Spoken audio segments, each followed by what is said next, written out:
राठौर और आप देख रहे हैं आज तक बुलेटिन। सागर धनकर हत्याकांड के आरोपी सुशील पहलवान के साथ दिल्ली पुलिस वाले फोटो सेशन करते हुए नजर आए। इसी खबर से हम शुरुआत करते हैं। आपको बता दें कि एक तस्वीर अभी कुछ देर पहले सामने आई है और ये देखिए सुशील कुमार की ये तस्वीर सामने आई है और उनके साथ चारों तरफ से जो ये घिरे हुए हैं सुशील कुमार, दरअसल ये दिल्ली पुलिस वाले हैं जो कि फोटो सेशन करा रहे थे, वो भी तब जबकि सुशील कुमार को तिहाड़ जेल ले जाया जा रहा था। आपको बता दें सुशील को जब मंडौली से वापस तिहाड़ जेल में शिफ्ट किया जा रहा था, उसी वक्त की ये तस्वीरें हैं जब तमाम पुलिस वाले जो हैं वो फोटो सेशन कराते हुए यहां पर नजर आ रहे हैं। दूरी आप देख सकते हैं कि कोई भी दूरी नहीं है। कोरोना प्रोटोकॉल की किस तरह से धज्जियां उड़ा रहे हैं खुद दिल्ली पुलिस वाले, वो इन तस्वीरों को देखकर समझिए। जो सवाल उठ रहे हैं, आरोपी को हीरो बनाना कितना जायज है?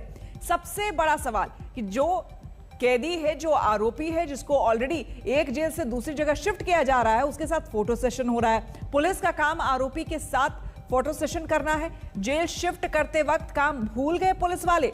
सबसे बड़ा सवाल, आरोपी सुशील कुमार के साथ आखिर सेल्फी क्यों ली? क्या जरूरत थी एक हीरो की तरह, वो भी तिहाड़ जेल जब ये शिफ्ट हो रहा था सुशील कुमार, उस वक्त इतनी भीड़ जुटाकर पुलिस वालों ने ये सेल्फी ली है। अब कई सवाल जाहिर सी बात है इस फोटो के सामने आने के बाद उठेंगे ही। पुलिस वाले ही करने लगे फोटो सेशन, तो आप समझिए कि फिर आम इंसान को कोई क्या बोले। वो भी एक आरोपी के साथ फोटो सेशन हो रहा है। सुशील कुमार सागर हत्याकांड में आरोपी है और आपको हम बता दें कि सुशील कुमार को मंडौली से वापस तिहाड़ जेल शिफ्ट किया जा रहा था और उसी दौरान दिल्ली पुलिस वाले फोटो सेशन करते हुए यहां पर नजर आए, सेल्फी ले रहे थे।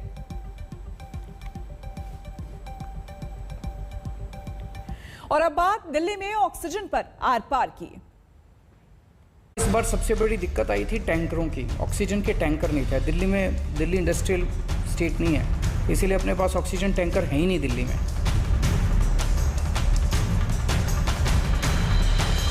इस पैंडेमिक पीरियड में कुछ लोग पॉलिटिकल पाखंड की प्रयोगशाला बन गए थे।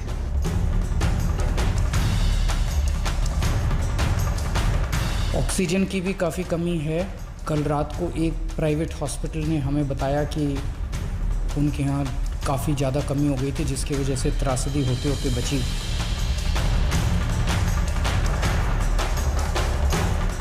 ऑक्सीजन को लेकर जिस प्रकार की राजनीति अरविंद केजरीवाल जी ने और दिल्ली सरकार ने किया, आज उसका पर्दाफाश हुआ है।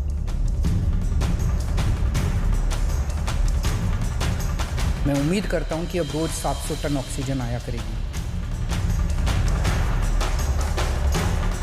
जो ऑक्सीजन की रिक्वायरमेंट दिखाई गई थी दिल्ली सरकार द्वारा, अरविंद केजरीवाल जी द्वारा, वो 4 गुना बढ़ा करके दिखाई गई थी। दिल्ली में ऑक्सीजन की कमी को लेके भारतीय जनता पार्टी एक रिपोर्ट, तथाकथित रिपोर्ट के हवाले से लगातार दिल्ली के मुख्यमंत्री अरविंद केजरीवाल जी को गाली दी जा रही है।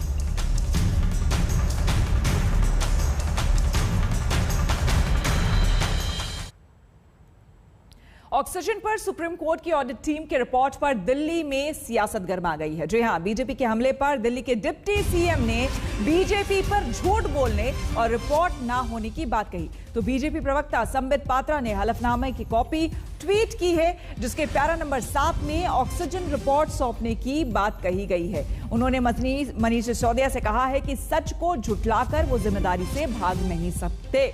आपको हम बता दें कि कुछ समय पहले संबित पात्रा सबसे पहले सामने आए, बीजेपी के प्रवक्ता, और उन्होंने कहा कि सुप्रीम कोर्ट में जो ऑक्सीजन को लेकर कमेटी बैठाई गई थी उसकी रिपोर्ट आ गई है और उस रिपोर्ट में साफ साफ कहा गया है कि केजरीवाल ने बेवजह पैनिक किया था, यानी कि दिल्ली सरकार ने बेवजह पैनिक किया था और जितना उन्हें ऑक्सीजन चाहिए था उससे ज्यादा उन्होंने डिमांड की। ऑडिट कमेटी ने दिल्ली सरकार की पोल खोली है। बीजेपी का यह कहना है दिल्ली सरकार ने 4 गुना ऑक्सीजन ज्यादा मांगा।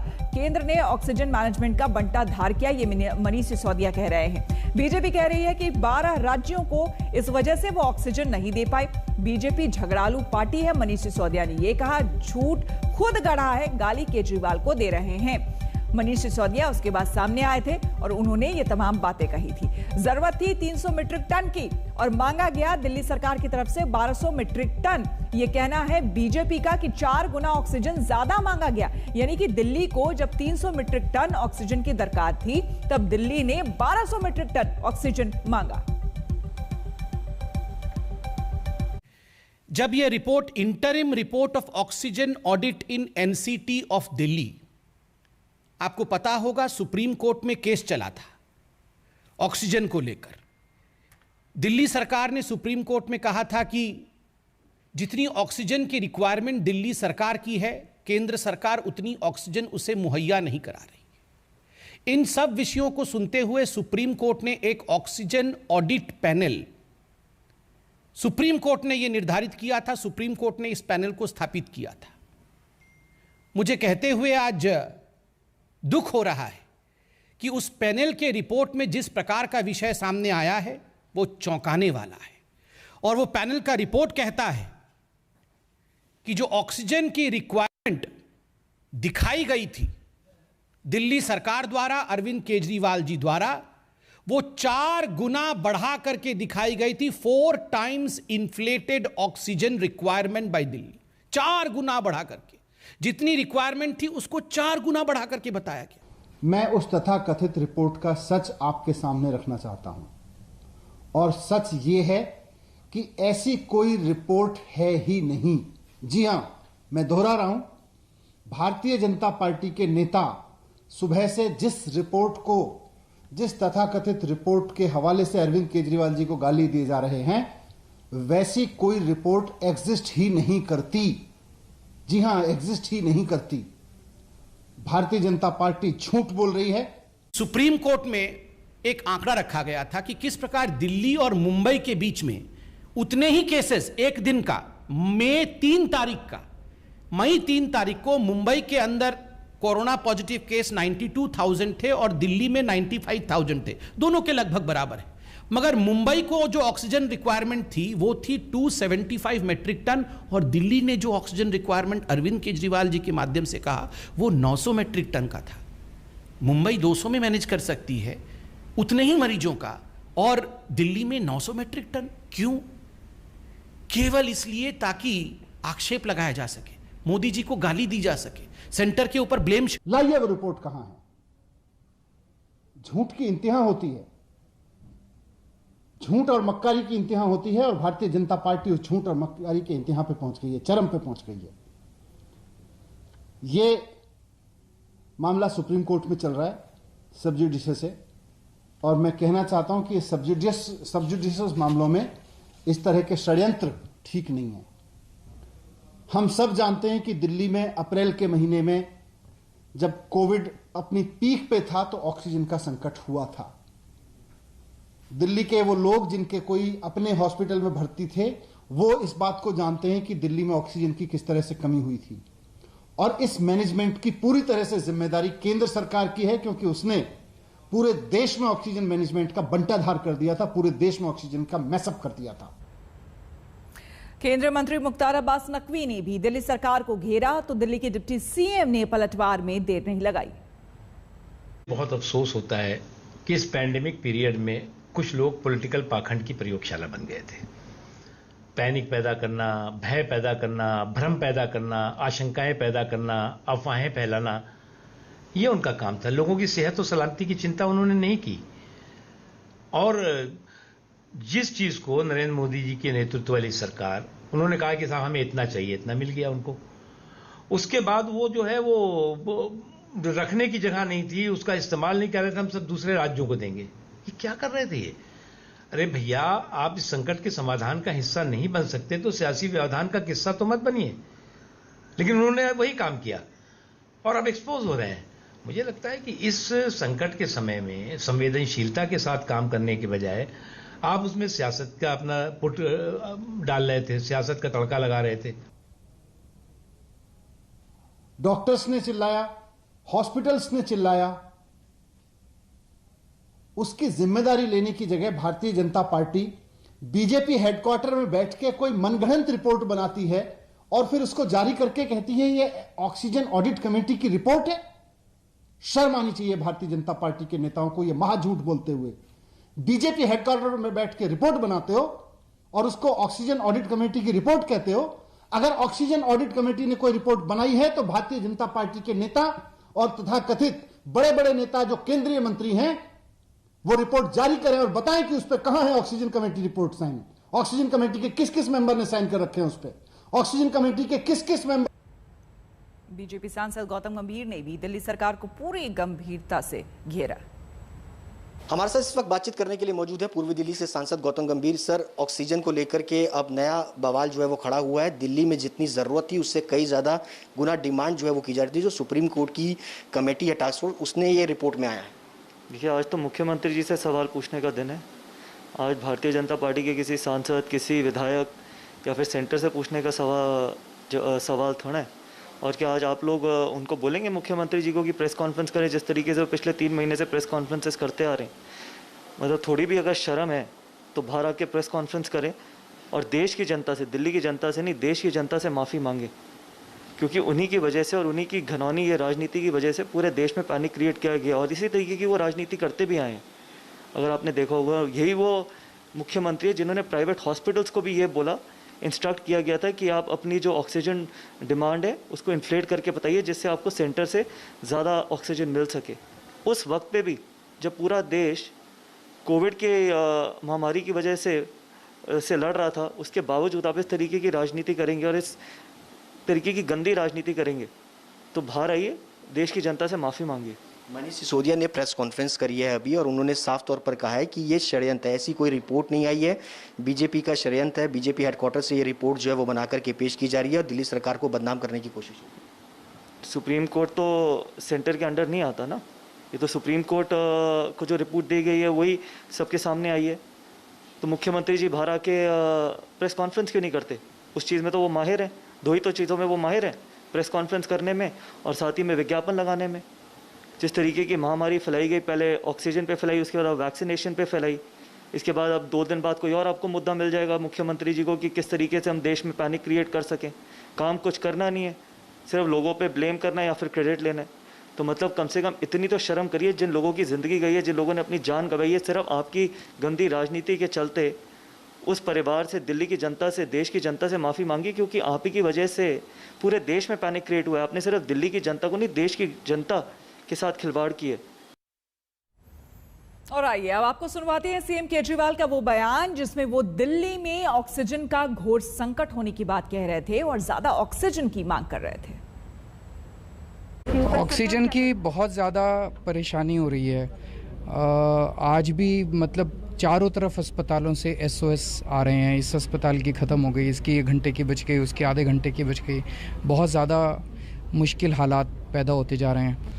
तो अब दिल्ली, हमने कोर्ट्स में भी बोला है, हमने केंद्र सरकार को भी लिखा है, तो अब 976 टन ऑक्सीजन की ज़रूरत है। उसके अगेंस्ट में अगर 312 टन ऑक्सीजन हमें दिल्ली को दी जाएगी तो कैसे काम चलेगा? आज सारे अस्पतालों के अंदर हाहाकार मचा हुआ है। कई अस्पतालों ने बोला है कि उनको अपने पेशेंट्स निकालने पड़ेंगे, तो दिल्ली को ऑक्सीजन चाहिए। अब दिल्ली के अंदर ऑक्सीजन की कमी होने लगी है, रेमडेसिविर की कमी होने लगी है। आज मैंने काफ़ी लंबी एक चीज़ के ऊपर मीटिंग ली थी सभी ऑफिसर्स के साथ। तो जो हमारे 3-4 दिन पहले हमारी असेसमेंट थी,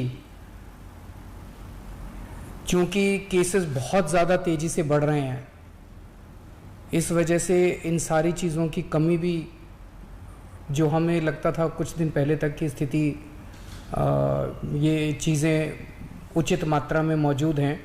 आज ऑक्सीजन की, रेमडेसिविर की और टोसिलिजुमैब, इन तीनों की कमी नज़र आई। और अब बात किसानों की कूच की। जी हाँ, पश्चिमी यूपी से किसान एक बार फिर दिल्ली के लिए निकले हैं। वो गाजीपुर बॉर्डर पहुंच रहे हैं जहां आंदोलन को तेज करने की कोशिश वो करेंगे।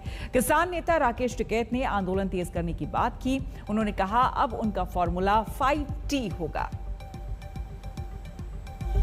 5T का फॉर्मूला ट्रैक्टर, टैंक, ट्विटर, टीका। किसानों का ट्रैक्टर एक बार फिर पहुंच रहा है दिल्ली और दिल्ली में बड़ी संख्या में ट्रैक्टर पहुंच भी चुके हैं, कुछ पहुंचने भी वाले हैं। राकेश टिकैत हमारे साथ हैं जी। लोग सवाल ये कर रहे हैं कि जिस समय कोरोना चल रहा है उस समय ट्रैक्टर पहुंच रहे हैं, ये क्या उलटबासी है, गलत है, सही है, क्या आपको लगता है? जब खुल गया, वो मार्केट खुल गई तो किसान का भी खुल गया। कोरोना तो यहाँ है नहीं, कोरोना तो जब पूरा लहर थी उसी टाइम पे यहाँ के जो होम मिनिस्टर थे बड़ी बड़ी मीटिंग कर रहे थे, हमने तो कोई मीटिंग करी नहीं। ट्रैक्टर आ रहे हैं क्योंकि 26 तारीख है, तो 26 तारीख का एक बड़ा महत्व है, तो 26 तारीख में तो ट्रैक्टर आने ही है। आप कह रहे हो कि 26 का महत्व, ये 26 का कनेक्शन आपने बड़ा निकाल लिया है, क्या है? देखो 26 का कनेक्शन क्या है कि 26 जनवरी में यहाँ पे उन्होंने बहुत बड़ा धोखा किया यहाँ की भारत सरकार ने, तो ये 26 तारीख हर महीने आती है। 26 तारीख को ही आंदोलन शुरू हुआ, 26 तारीख को ही देश में इमरजेंसी लगी, तो ये भारत सरकार को 26 तारीख चैन से नहीं बैठने देगी। जब जब भी देश में 26 तारीख आएगी, भारत सरकार को याद आती रहेगी कि 26 तारीख को तुमने पाप किया था। आप इमरजेंसी पे की याद दिलाना चाह रहे हैं सरकार को तो आ रही, क्योंकि उन्होंने डिक्लेयर करके करा था, इन्होंने अनडिक्लेयर इमरजेंसी है देश में। सारी एजेंसियां कैप्चर कर ली, देश की जितनी भी एजेंसियां हैं वे सब कैप्चर कर ली, कोई बोलने वाला नहीं है। उसको डर, डंडा, पुलिस, थाना, दरोगा सब दिखाते हैं, उनसे राज करना चाहते हैं, बंदूक के दम पर राज करना चाहते हैं। तो आप कह रहे हैं कि अनडिक्लेयर्ड इमरजेंसी, तो क्या ये कहीं किसान आंदोलन और आप ये तमाम चीजें कर रहे थे, अब कह रहे हैं कि रास्ता भटक गया, आप 370 पे भी बोलते हो, इमरजेंसी पे भी बोलते हो, तो क्या मामला है? क्यों वहाँ पे जाकर देखो ना कश्मीर में क्या हाल है 370 का।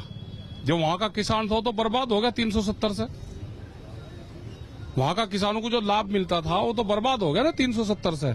उसको जो लाभ मिलता था, जो पैकेज यहाँ से जाता था, आज सब चीजें महंगी होगी वहाँ पे।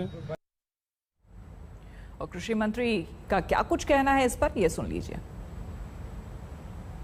किसानों के मामले में मैं एक बार नहीं कई बार कह चुका,